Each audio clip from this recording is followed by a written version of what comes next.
Rising Pakistan میں آج ہمارے ساتھ موجود ہیں پروفیسر ڈاکٹر اسحاق سمیجو صاحب، جو کہ سندھی لینگویج اتھارٹی کے چیئرمین بھی ہیں، خود شاعر بھی ہیں، نقاد بھی ہیں، اور شیخ ایاز کے حوالے سے ان کا بہت ہی مضبوط کام ہے۔ اسلام آباد آئے ہوئے تھے، ہم نے کہا کہ جی آئیے ذرا رائزنگ پاکستان میں ہم ذرا آپ کو بٹھائیں اور آپ سے پوچھیں کہ زبان اور ادب اس کی ترویج کے لیے اسٹیٹ کو ادارے بنانے کی ضرورت کیوں پڑتی ہے؟ ہزاروں سال سے زبانیں چلی آ رہی ہیں، سندھی زبان کی تو اپنی بہت لمبی گہری مضبوط تاریخ ہے۔ اس زمانے میں تو کوئی اسٹیٹ کی طرف سے اتھارٹیز نہیں بنا کرتی تھی کہ جی پنجابی ادب، پشتو ادب، اکیڈمی آف لیٹرز، اکیڈمی ادبیات پاکستان، سندھی لینگویج اتھارٹی، یہ تو سب نہیں تھیں، اور زبانیں جو ہیں ان کی ترویج بھی ہوئی، اور وہ پھلی پھولی بھی، انہوں نے پرورش بھی پائی۔ تو اب آ کے ایسا کیوں ہے کہ ان چیزوں کی، ان اداروں کی ضرورت پڑتی ہے؟ اور اس کے علاوہ ان سے گپ لگائیں گے کچھ سندھی لٹریچر کے حوالے سے۔ گڈ مارننگ، السلام علیکم ڈاکٹر صاحب، کیسے مزاج؟ وعلیکم السلام، بہت شکریہ، آپ زبردست، آپ کیسے ہیں؟ بالکل ٹھیک۔ سب سے پہلے تو یہ دیکھیں نا، یہ ذرا سخت سا سوال ہم نے آپ کے سامنے رکھ دیا کہ یہ اتھارٹیز بنانے کی ضرورت کیوں پڑتی ہے زبانوں کے لیے؟ دیکھیں، زبانیں تو پیدا نیچرلی ہوتی ہیں، جس طرح پھل پودے اور درخت پیدا ہوتے ہیں، زبانیں بھی اسی طرح پیدا ہوتی ہیں اور نیچرل پروسیس ہے ان کا۔ پر ظاہر ہے یہ ایسے ہی ہے کہ کسی زمانے میں ریاست نہیں ہوتی تھی، پھر بھی لوگ ہوا کرتے تھے، پھر ایک زمانہ ایسا آیا کہ ہمیں ریاست بنانی پڑی، کیونکہ ایک سسٹم کے تحت چیزوں کو ڈیل کرنا ہوتا ہے، چلانا ہوتا ہے۔ تو زبانوں کے تحفظ کے لیے بھی وقت کے ساتھ جن چیلنجز کا سامنا ہوا، تو پھر ریاست نے کہا کہ اب کچھ ادارے بنانے چاہیے کہ کچھ زبانیں جو ہیں وہ دوسری زبانوں کو کھا رہی ہیں، ان کو ختم کر رہی ہیں، اور پھر جو یہ ایک دنیا میں چلا کہ مختلف ملکوں نے مختلف فتوحات کر کے کچھ ملکوں کو اور کچھ زبانوں کو پر غالب آ گئیں، تو اس وجہ سے پھر جو مقامی زبانیں تھیں وہ معدوم ہونا شروع ہو گئیں۔ تو ان کے تحفظ کے لیے اب ریاست کو اداروں کی ضرورت ہے، تاکہ ان کی وہ جو حیثیت ہے تاریخی، ان کو بحال بھی کیا جائے، ان کی ترویج بھی کی جائے اور ان کو پروموٹ بھی کیا جائے۔ اب تو پاکستان میں بے شمار زبانیں ہیں، 70 کے قریب زبانیں ہیں پاکستان کے اندر۔ کتنی جی؟ 70 کے قریب۔ 70، اوکے، 70 زبانیں بولی جائیں۔ 70 تقریباً، کیونکہ کچھ ریسرچرز جو ہیں وہ 72 لکھ رہے ہیں، کچھ 71 لکھ رہے ہیں، 70 تو بہرحال کنفرم ہیں۔ اس میں ایسی بھی ہیں جو معدوم ہو رہی ہیں؟ 25 کے قریب زبانیں ایسی ہیں کہ جن کو خطرہ لاحق ہے۔ دنیا میں جو 7000 زبانیں ہیں، ان میں سے 3000 زبانیں جو ہیں وہ اگلے 100 سال کے اندر مر جائیں گی، تو اس میں 25 زبانیں وہ ہیں جو کہ پاکستان میں بولی جا رہی ہیں۔ اچھا، جب ہم کہتے ہیں کہ زبان مر جائے گی یا معدوم ہو جائے گی، اس کا مطلب کیا ہوتا ہے؟ کہ وقت کے ساتھ ساتھ اس کے بولنے والے دنیا سے چلے جائیں گے؟ دیکھیں، زبان کا زندہ رہنا اس کے بولنے سے جڑا ہوا ہے، اس کے بولنے والوں سے جڑا ہوا ہے۔ جب وہ وقت کے ساتھ کسی دوسری زبان کے اثر میں آ کر اس کے بولنے والے اس کو چھوڑ کے چلے جاتے ہیں، تو وہ زبان استعمال ہونا بند ہو جاتی ہے۔ اس میں لکھنا پڑھنا تو خیر اس کی ایک اور اسٹیج ہے، جہاں پر وہ زبان کی ظاہر ہے وہ الفابیٹ ہوگی، پھر اس کا کوئی سسٹم ہوگا گرامیٹیکل، پر اس درجے پر بھی دنیا کی بہت ساری زبان نہیں پہنچ پائی ہیں۔ پاکستان کی بھی بہت ساری کم زبانیں ہیں جو کہ لکھی پڑھی جاتی ہیں، یہاں جن کے اندر تعلیم دی جاتی ہے۔ لیکن ہم معدوم ہونے کی اگر بات کرتے ہیں تو وہ بول چال سے ہی مٹ جائیں گے، اس کے بولنے والے رہتے ہی نہیں، اس کے بعد پھر کوئی بھی اس کو پڑھ کر سمجھ نہیں پاتا، کوئی بھی اس زبان میں کمیونیکیٹ نہیں کر پاتا۔ تو یہ مسئلہ پاکستان کے اندر بھی موجود ہے کہ 25 زبانیں آنے والے 100 سالوں میں مر جائیں گی۔ اچھا جی، اب سندھی زبان ایک بڑی زبان ہے، مجھے بتائیے کہ سندھی لینگویج اتھارٹی کا مینڈیٹ کیا ہے؟ آپ لوگ کرتے کیا ہے؟ دیکھیں، سندھی ایک تو اس کی 5000 سال کی لیگیسی ہے سندھی زبان کی۔ اب اگر ہم موہنجو دڑو سے بھی شروع کریں تو وہاں تو اس کو بھی 5000 سال ہو گئے۔ موہنجو دڑو بننے میں بھی 5000 سال لگے ہوں گے، اس سویلائزیشن کو بننے میں بھی ایک پروسیس لگا ہوا۔ یہ کوئی آج کی کوئی سوسائٹی نہیں ہے کہ آپ 10 سال میں بنا سکیں، تہذیبوں کو ہزاروں سال لگتے ہیں۔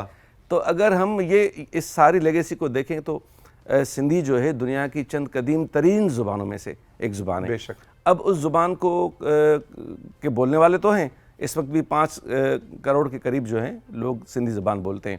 اگر ساری دنیا میں دیکھیں تو یہ 5 کروڑ سے بھی بڑھ جائیں گے لوگ، یعنی جس میں پاکستان بھی ہے، انڈیا بھی ہے، اور بیرون ملک بھی، جہاں تقریباً کوئی 20-22 ملک ہیں جہاں پر سندھی بولی جاتی ہے۔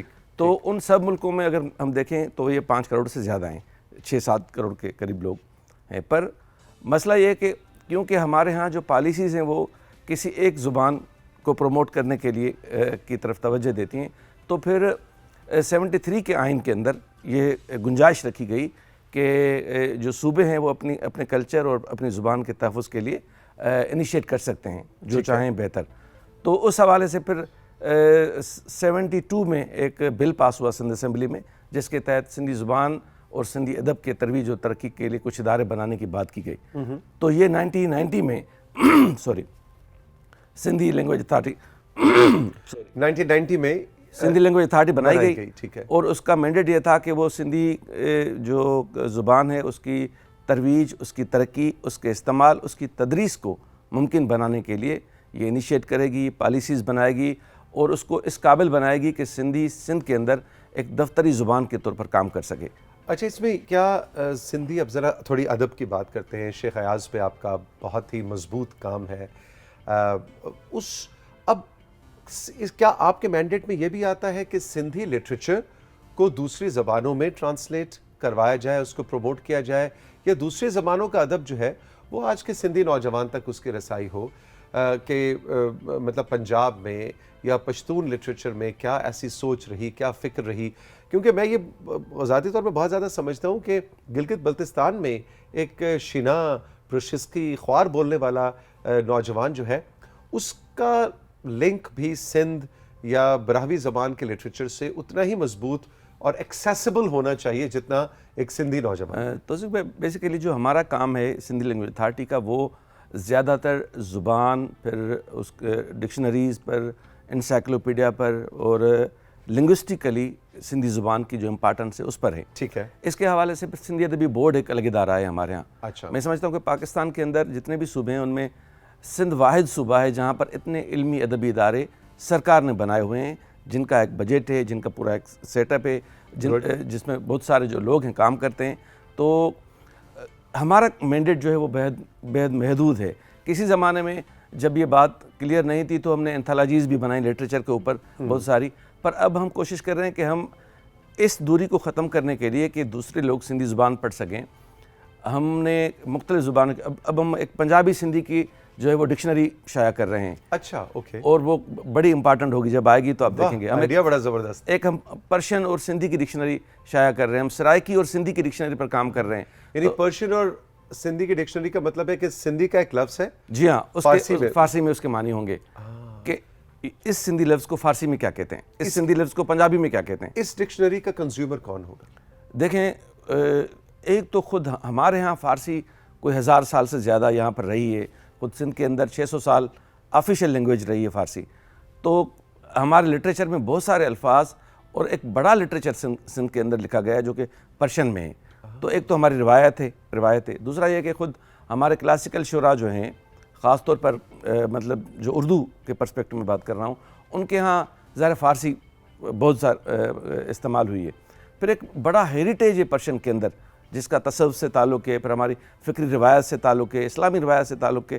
تو ظاہر پرشین سیکھنے سے آپ اس روایت سے جڑ جاتے ہیں جو کہ اب دھیرے دھیرے دور ہوتی جا رہی ہے. تو اس کا فائدہ یہ ہوگا کہ ہم کسی طرح اپنی جڑوں سے جڑ پائیں گے. انٹرسٹنگ. میرے 2-3 کولیگز ہیں جو کہ پنجاب بھی ہیں، پنجاب سے ہیں، لیکن اپنے کام کی وجہ سے انہوں نے بڑی فلوئنٹ پشتو بولنی شروع کر دی. اور میرے 2 کولیگز ہیں جو سندھی ہیں اور انہوں نے اپنے کام کی وجہ سے پشتو بولنی شروع کر دی، اینڈ وائس ورسا. تو مجھے بڑا اچھا لگتا ہے کہ ہم کسی دوسری اپنی ریجن، ہم انگلش تو اچھی بولنے کی کوشش کرتے ہیں، ہم کہتے ہیں اچھا جی اب تو چین کے ساتھ ہمارے روابط بڑے مضبوط ہیں تو چینی زبان سیکھو، سی پیک کے بعد چینی زبان. لیکن اپنی ریجنل لینگویجز بھی سیکھنا بڑا مجھے تو لطف آتا ہے ایسے لوگوں سے. توصیف بھائی، اصل میں یہ ہے کہ ہم نے پہلے دن سے ڈائیورسٹی کو اس طرح پروموٹ نہیں کیا. دیکھیں، اگر سندھی زبان سیکھنے کا ایک مرکز پشاور میں ہو، ایک پشتو زبان کا حیدرآباد میں ہو، تو لوگ جڑ پائیں گے، تو لوگ ایک دوسرے کے قریب آئیں گے. کتنی اچھی بات. بالکل. اگر ہم اس طرح نہیں سوچیں گے تو پھر ہم وہ جو انفیریٹی ہے نا اس کا شکار ہو جائیں گے. اب انگریزی واحد ایک وہ نجات دہندہ زبان ہمیں نظر آ رہی ہے. یہی وجہ ہے کہ ایک طرف ہماری قومی زبان تو اردو ہے، پر آفیشیل زبان ابھی تک ہماری انگریزی بنی ہوئی ہے. ہمارے اداروں کے اندر انگریزی ہی پڑھائی جا رہی ہے. اور اگر انگریزی کسی کو نہیں آتی تو پھر ہم سمجھتے ہیں کہ اب یہ شاید کسی گاؤں سے آیا ہے, کسی دیہات سے آیا ہے, یا ابھی تک وہ کمپیٹ نہیں کر پا رہا مارکیٹ سے. تو ہمیں اس چکر سے نکلنا پڑے گا, ہمیں اون کرنا پڑے گا اپنی زبانوں کو, اپنی روایتوں کو, اور اپنے لوگوں کو. اگر واقعی ہم چاہ رہے ہیں کہ یہ سب ایک ہو جائیں, ایک قوم تو بننا ظاہر مشکل ہے, کیونکہ پہلے دن سے ہی خود قائد اعظم نے کہا تھا کہ یہ مختلف قومیں ہیں یہاں پر, یہ سندھی ہیں, یہ پنجابی ہیں, یہ پٹھان ہیں. تو ہمیں تو اس کو قبول کرنا ہوگا کہ یہ مختلف قومیں ہیں, اس کو سیلیبریٹ کرنے, سیلیبریٹ کریں, کیونکہ ڈائیورسٹی ساری دنیا میں سیلیبریٹ ہوتی ہے. آپ حیران ہوں گے سوئٹزرلینڈ کے اندر 4 زبانیں بولی جاتی ہیں. جی بالکل, 4 قومی زبانیں ان کی. رومانش کے ٹوٹل 5% لوگ ہیں, پر اس کو بھی انہوں نے قومی زبان بنایا ہوا ہے. جرمن ہی ہے, فرینچ بھی ہے, اٹالین ہے. تو اس کو قبول کرنے میں کوئی برائی نہیں. کسی زبان کو کسی زبان سے نفرت ہو ہی نہیں سکتی. زبانیں اسپیس دے رہی ہیں ایک دوسرے کو, ہمیں بھی دینا پڑے گا. اچھا, آپ نے یہ بات کی نا بڑی زبردست کہ پشاور کے اندر ایک سندھی زبان کا سینٹر ہو اور حیدرآباد میں پنجابی یا پشتو زبان کا سینٹر ہو. تو مجھے اتنا خیال آ رہا ہے کہ ہم دیکھتے ہیں کہ پاکستان میں جرمن زبان کو سکھانے کے لیے German cultural centre, French cultural centre موجود ہیں. تو کیوں نہیں کہ ہم اپنی زبانوں کے سینٹرز دوسرے صوبوں میں یہ بھی کریں, یہ بھی لازمی کریں کہ ہر یونیورسٹی کے اندر ہم جب جو بندہ ایم اے کر رہا ہے اس کو آپشن دیں کہ ایک پاکستانی زبان اس کو سیکھنی پڑے گی. وہ چاہے پنجابی سیکھے, سندھی سیکھے, پشتو سیکھے, بلوچی سیکھے. وہ جب سیکھے گا تو اس کے ہیریٹیج سے وہ جڑ جائے گا. اس کے اندر اگر اس قوم کے بارے میں, اگر ان لوگوں کے بارے میں کوئی رائے ہے تو وہ بدل جائے گی. تو لوگوں کو قریب آنے کا واحد ذریعہ ان کو ایک دوسرے کی زبانوں کے قریب لے جانا ہے. انٹرسٹنگ, ہمیں اس پر کام کرنا ہوگا. اچھا, ابھی بھی ہم دیکھتے ہیں نا کہ پچھلے دنوں میں دیکھ رہا تھا کہ وہ بلوچی زبان کا گانا وہ ایسا وائرل ہوا کہ اب ہمیں بلوچی سمجھ نہیں آتی, لیکن ہم سب وہ گانا گا رہے تھے. تو میوزک بھی میرا خیال ہے ایک بہت بڑا آرٹ کی جتنی بھی فارمز ہیں نا, وہ اس کا کام ہی یہ ہے کہ وہ لوگوں کی یہ جو شناخت ہے جس پر وہ بظاہر بڑا فخر کرتے ہیں, وہ ان سے نکال کر کسی اور درجے پر لے جاتی ہے. آرٹ بیسیکلی آپ کو اندر سے تبدیل کر رہا ہوتا ہے نا, تو وہ اس چکر میں پڑھنے ہی نہیں دیتا کہ اس کی زبان کیا ہے. آرٹ کی اپنی زبان ہوتی ہے, اور وہ زبان خوبصورتی کی زبان ہے, وہ اثر انگیزی کی زبان ہے, وہ مزے کی زبان ہے. بالکل. اچھا, اب تھوڑا سا یہ بتائیے کہ سندھی زبان کس تیزی سے بدل رہی ہے. ہم کہتے ہیں کہ چھوٹ ہونی چاہیے زبان میں, کہ کوئی اجازت ہونی چاہیے کہ وہ نئے الفاظ اپنے اندر سمو لے, کچھ الفاظ ناپید ہو جائیں. زبان چلتی رہتی ہے اور اپنا خود سے راستہ بناتی رہتی ہے, ایک دریا کی طرح. سندھی زبان اوور دی ایئرز پچھلے 200 برس کے اندر کتنی بدلی ہے؟ دیکھیں, ایک تو اب کی بات کر رہا ہوں جبکہ میڈیا کی ایک ویو ہے پوری, اس کے دوران اس پر بڑے اثرات ہوئے ہیں. اس نے خاص طور پر اردو کے الفاظ لیے ہیں, ایون انگریزی کے بہت سارے الفاظ ہیں جو کہ ان کی اب وہ حیت نہیں رہی جو انگریزی کے اندر ہے. ان کی پروناؤنسیشن تو بدل گئی ہے, پر سندھی میں اب وہ استعمال ہو رہے ہیں, سندھی کا حصہ بن گئے ہیں. اوکے, لیکن حصہ بن گئے, بول چال میں حصہ بنے یا آفیشلی؟ نہیں, آفیشلی ڈکشنری کے اندر تو نہیں استعمال ہوتے, سوسائٹی کے اندر استعمال ہو رہے ہیں. جس طرح میں آپ کو بتاؤں کہ ایک لفظ اسٹیشن, ٹھیک ہے, جس طرح ریلوے اسٹیشن ہے, تو ہمارے ہاں جو عام لوگ ہیں وہ اس کو ٹریشن بولتے ہیں. اچھا, اوکے. اب ٹریشن جو ہے وہ اتنا عام ہے کہ وہ سندھی کا حصہ بن گیا ہے. ہاں, لیکن وہ آیا انگریزی سے. اسی طرح بہت سارے الفاظ ہیں کہ اب وہ سندھی کا حصہ ہیں. پر ظاہر اب ہمیں خاص طور پر جو اسکالرس ہیں نا, اب ان کو اس معاملے میں تھوڑا سا اپنا دل بڑا کرنا ہوگا. ہم ابھی تک اسی فریم کے اندر سوچ رہے ہوتے ہیں کہ زبان کے اندر کسی اور زبان کے جب لفظ آ جاتے ہیں تو شاید وہ خراب ہو رہی ہوتی ہے یا وہ شاید معدوم ہو رہی ہوتی ہے. تو اس طرح ہے نہیں. انگریزی کی آپ دیکھیں ڈکشنری, ہر سال جب ان کی ڈکشنری آتی ہے تو بہت سارے لفظ جو ہیں آپ کو اس کے اندر ملیں گے. اب انگریزی بازار کو جو عربی کا لفظ ہے وہ آپ کو آکسفورڈ میں ملے گا. آپ کو سموسا آپ کو آکسفورڈ کے اندر ملے گا, کیونکہ وہ سمجھ رہے ہیں کہ یہ ہماری چیز نہیں ہے, وہ کسی مخصوص خطے علاقے کی چیز ہے. لیکن اب وہ وہاں کے رہن سہن کا اتنا حصہ بن چکی ہے کہ ان کو اپنی ڈکشنری میں ڈالنا پڑ گیا سموسا. تو ہمیں بھی اس طرح سوچنا ہوگا, ہم تنگ نظر نہیں ہو سکتے زبانوں کے بارے میں. لسانیات کے حوالے سے ہمیں اب تھوڑا سا دل بڑا کرنا ہوگا کہ دوسری زبانوں کے وہ الفاظ جو کہ اب عام استعمال ہو رہے ہیں, لوگ سمجھ رہے ہیں, تو اس میں تنگ نظری نہیں ہونی چاہیے. اردو ہو چاہے پشتو سندھی ہو, اچھی زبان اچھے تلفظ کے ساتھ کیسے سیکھیں؟ دیکھیں, یہ تو پھر تعلیم کا مسئلہ ہو گیا, تدریس کا مسئلہ ہو گیا, آپ کے اسکول میں کیا پڑھایا جا رہا ہے. ایک تو سوسائٹی سے زبان بچہ سیکھتا ہے, گھر سے سیکھتا ہے, پھر ماحول سے سیکھتا ہے, گلی محلے سے سیکھتا ہے, پھر اسکول سے سیکھتا ہے. اسکول میں جس لیول کا استاد ہوگا اس لیول کی زبان سیکھے گا بچہ. ہمارے ہاں تو اسکول میں سندھی تو چھوڑیں, خود اردو جو کہ قومی زبان ہو چکی ہے, اس کی تعلیم کی آپ حالت دیکھیں گے تو آپ کو حیرت ہوگی, کیونکہ خود والدین نہیں چاہ رہے کہ اس کا بچہ اردو سیکھ رہا ہے کہ نہیں سیکھ رہا, سندھی سیکھ رہا ہے کہ نہیں سیکھ رہا. انگریزی سیکھ رہا ہے. انگریزی سکھائیں اس کو اچھی انگریزی آنی چاہیے. اب جب آپ کا فوکس یہی ہوگا, والدین کا یہی ہوگا, پھر ریاست پروموٹ کرے گی, پھر پرائیویٹ جو ادارے ہیں آپ نے ان کو اتنا مضبوط کر دیا ہے. اگر آپ سرکاری اسکولوں کو مضبوط کریں, ان کو اچھے استاد دیں, ان کو وہ سہولیات دیں, تو میرے خیال میں کہ لوگ اس طرف جائیں گے.